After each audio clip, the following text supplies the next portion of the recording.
Hi dear friends and subscribers, welcome today's edition of the Cricket Happening Show with your host Ram. Well, in this Cricket Happening Show, what we are going to look at when a dramatic day's play, which was absolutely unexpected. It would have not only come as a surprise for the cricket fans all over the world.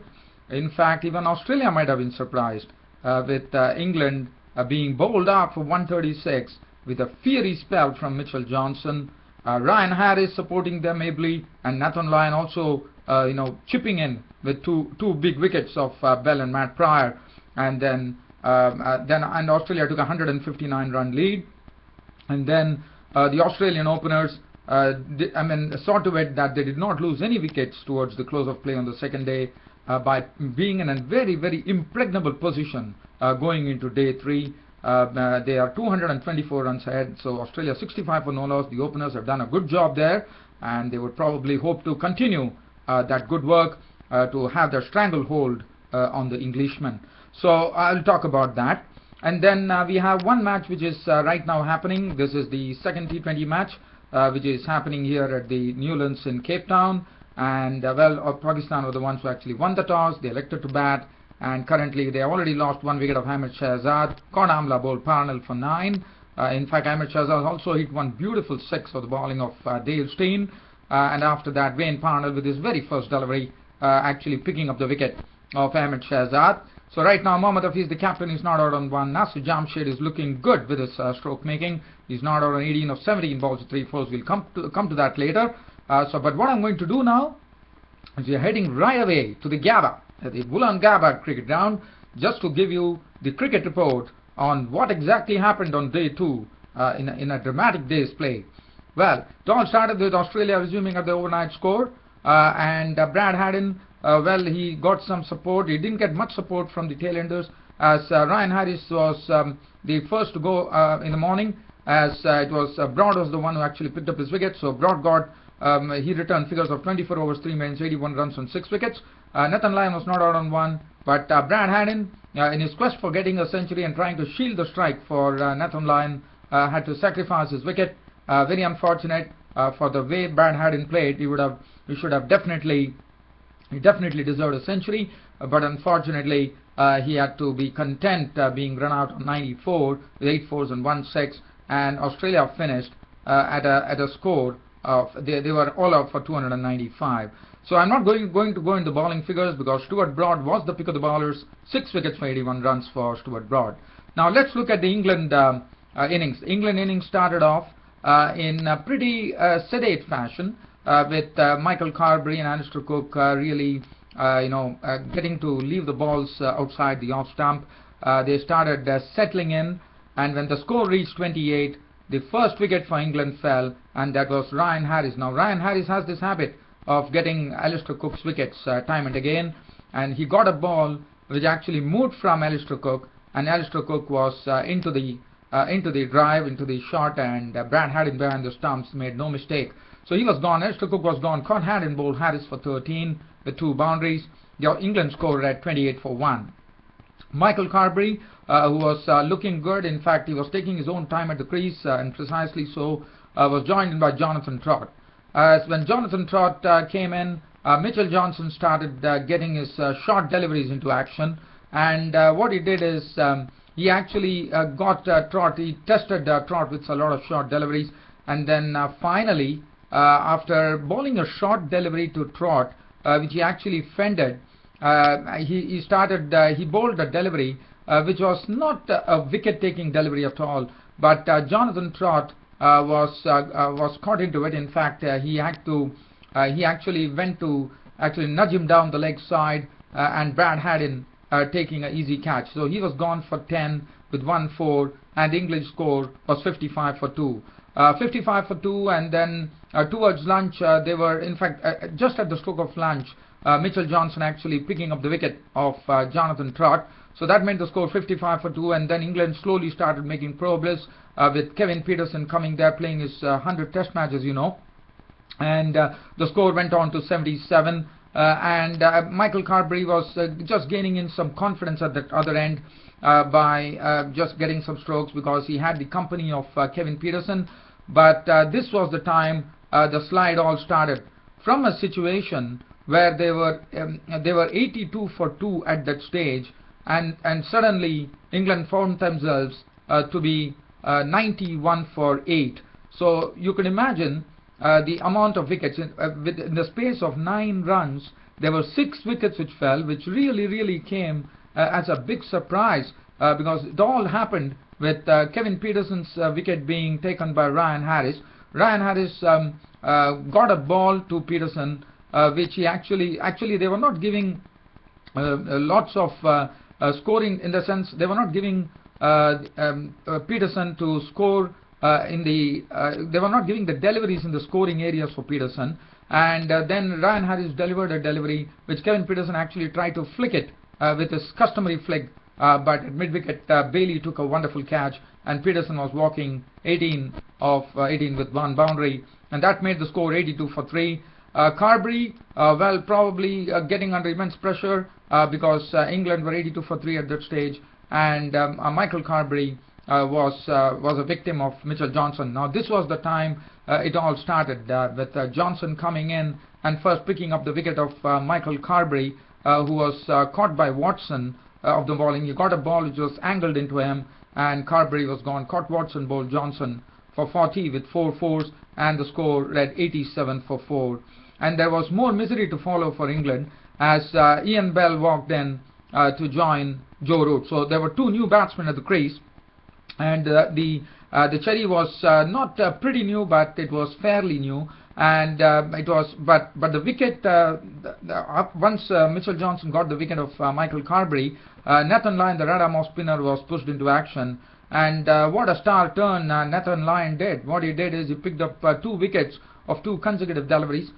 He got a ball which was not a ball, which we would have not called it a wicket-taking delivery. Yes, there was some turn and bounce for Nathan Lyon, and Ian Bell was the first to go, caught by Smith of the bowling of Lyon for 5, and the very next delivery, Joe Root was dismissed in fact, once Bell was dismissed, Matt Pryor came in, but Matt Pryor left as soon as he came, as he was also dismissed in identical circumstances to Ian Bell, as was caught by Smith of bowled by Lyon for a blob, and that made the score 87 for 6. And then Mitchell Johnson picked up Joe Root with a delivery which actually lifted on him. He was gone. Scott Smith bowled Johnson. Sorry, he was gone. Scott Smith bowled Johnson for 2. It was a ball which was angled across him, and Joe Root was sucked into it. He was gone for 2. And Graham Swan was also a victim of Johnson. A similar delivery angled across, and Graham Swan was gone. Caught Bailey bowled Johnson for a duck, and suddenly, from a position where they were trying to consolidate things, when Kevin Pietersen was there, England suddenly succumbed to being 91 for 8, and that was something which is very rarely seen as far as England is concerned. But so the score read 91 for 8 when Swan departed, and then it meant that it was Stuart Broad at the crease along with Chris Tremlett. After that, slowly Stuart Broad and Chris Tremlett just started pushing the score along, but they were really tested. There was some intimidatory bowling done by the Australian bowlers, especially Mitchell Johnson, who was trying to bounce them out instead of bowling length deliveries. And also Ryan Harris was also doing the same. Peter Siddle was also bowling with lots of fire. And when this all was happening, when the score reached 110, Tremlett was the victim, as Ryan Harris picked him up with Tremlett actually getting the ball to go from the face of his bat, and it was snapped up by Lyon in the slips. He was gone for 8 with the score at 110 for 9. Stuart Broad, well, he decided he played some not many strokes, but basically he was staying there at the crease. He did play some he did hit 3 boundaries, and when after once he couldn't do much because he didn't get much support from the other end, and Stuart Broad himself was a victim, as Siddle was the one who brought an end to this England innings at 136 by picking up the wicket of Stuart Broad for 32 with 3 fours. Anderson remained not out on 2, and England in reply to Australia's 295 put up a very dismal show here. They were all out for 136, absolutely unexpected, but the Gabba crowd was absolutely into raptures as far as Australia is concerned, because they would have never expected that Australian bowlers would put such a display. One has to really give due credit to the Australian bowlers. But also I thought that there were a lot of deliveries which were bowled, which were not really wicket-taking deliveries, and the England batsmen have only themselves to blame for the situation that they're in. Ryan Harris bowled excellently, 15 overs, 5 maidens, 28 runs and 3 wickets. Mitchell Johnson, as I said, a fiery bowling spell, intimidatory bowling from him towards the latter stages, 17 overs, 2 maidens, 61 runs and 4 wickets. Peter Siddle wrapping it all up from Australia, 11.4 overs, 3 maidens, 24 runs and 1 wicket. And Nathan Lyon coming in and chipping with those 2 important wickets of Ian Bell and Matt Pratt of successive deliveries, really turning the game the Australian way. 9 overs, 4 maidens, 17 runs and 2 wickets. So 136 was the score. So that meant an 159 run lead to Australia. Now Australian openers, well, they did their job. In fact, if you look at the scoring pattern, in fact, David Warner, eschewing all his aggressive strokes, started occupying the crease, was really waiting for the loose delivery to hit a boundary. Chris Rogers, well, as you know, he just nerdled, and he started only just milking the bowling, and he just started only giving company to David Warner, and Australia finished at close of play at 65 for no loss. That essentially meant they were 224 runs ahead, with Chris Rogers unbeaten on 15 with 1 boundary.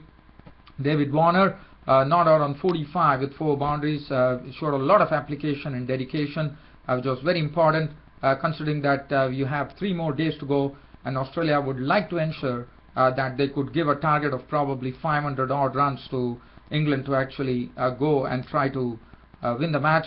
And as you know, it's going to be pretty tricky as far as batting is concerned as the match progresses, according to me. I think the spinners will have a good role to play. So Australia 65 for no loss going into day 3 of the Gabba test. In fact, on day 2 they finished at 65 for no loss. Let's look at the bowling. Anderson 5 overs, 1 maiden, none for 16. Broad 5 overs, 1 maiden, none for 13. Tremlett 4 overs, 2 maidens, none for 8. Swan 6 overs, 1 maiden, none for 22. And Joru 2 overs, 1 maiden, 1 run and no wicket. So Australia, as I said, going into day 3, they still have a task to do. Probably England would be expecting that they could actually do something with the with the morning dew in the pitch. Probably England would be expecting that they can get a quick breakthrough, and Australia would be liking to, the openers would like to carry it on further, probably play themselves till lunch, and then just judge the situation and go accordingly from there. But as far as time is concerned, time is not a problem at all. There's a lot of time left in this match, and one has to commend Australia for putting up a great show there on day 2 at the Gabba, which would have pleased a lot of Australian cricket fans. Well, dear fans, friends and subscribers, from here, since I have some time left on the YouTube broadcast, we'll go for a cricket update. What I see here is that Pakistan winning the toss here at Newlands in Cape Town in the second T20 match against South Africa are 46 for 2 right now. They also lost 1 more wicket. Arun Fongiso, the spinner, has actually picked up Nasir Jamshed's wicket. Nasir Jamshed was it was a ball which was actually it was something where Fongiso got a wicket when he saw the batsman, that is Nasir Jamshed, was just charging outside the crease, and he very cleverly slipped the ball a bit wide outside the off stump, and before Jamshed could realize, it was all over, as the wicketkeeper Quinton de Kock has done a fine job there by taking the bails off in a flash, and Jamshed was stranded. So Jamshed gone, stumped de Kock, bowled Fongiso for 19 deliveries, 3 fours, and Pakistan find themselves at 46 for 2 currently. We are in the 9th over. They have Mohammad Hafiz, the captain, not out on 16 of 18 deliveries. He hit 1/6 of the bowling of Wayne Parnell. That was a bouncer which was bowled on the right on the middle stump, and he actually deposited over square leg with a hook shot. So Mohammad Hafiz is not out on 19. Umar Akmal has just joined in, not out on 1. Pakistan, I'm going to leave you with this cricket update here in the second T20 match between Pakistan and South Africa. 49 for 2 Pakistan in the 9th over. Umar Akmal not out 1. Hafiz not out 19. Well, dear fans and subscribers, I'll be back with my regular cricket happening show on a Saturday, but as you all know, Saturday is a day on which you get a late edition of the Cricket Happenings, as you all know. So I'll be seeing you at that time. Until then, it's goodbye from your host Ram. Thank you.